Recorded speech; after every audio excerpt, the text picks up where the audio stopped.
As News 8's David Gofferton reports, the owners have written a letter to the judge saying they are now opposed to sex offender Douglas Badger living in their rental home.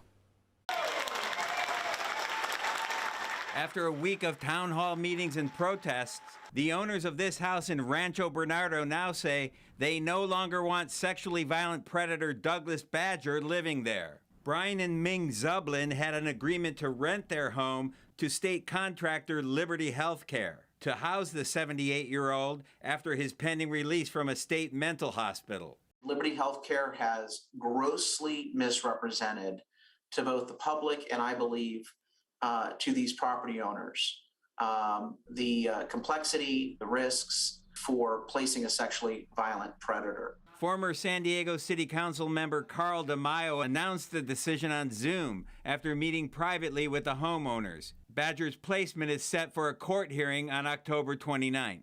The Zublins are seeking to terminate their agreement with Liberty Healthcare. They're informing the judge of their intention to terminate the agreement.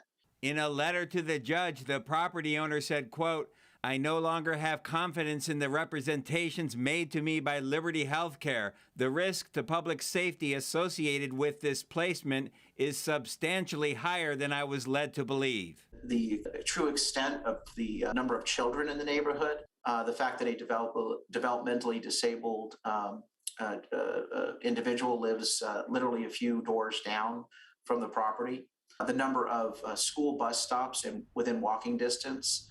Douglas Badger is a diagnosed paranoid schizophrenic who has a long history of sexually assaulting male hitchhikers at gunpoint.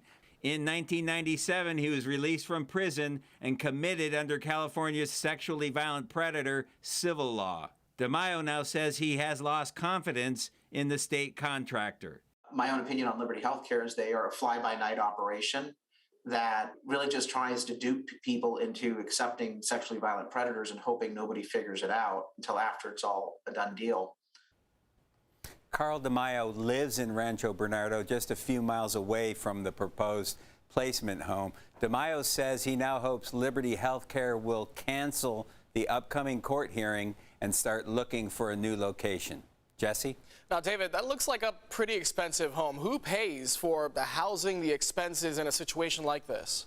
The taxpayers pay for it. Rent, security, treatment costs, the personnel who actually have to live at the house to keep an eye on the sexually violent predator 24 hours a day. It all adds up, and by some estimates, it costs more than $300,000 per year. David Gofferton following the story for us for weeks now at this point. David, thank you.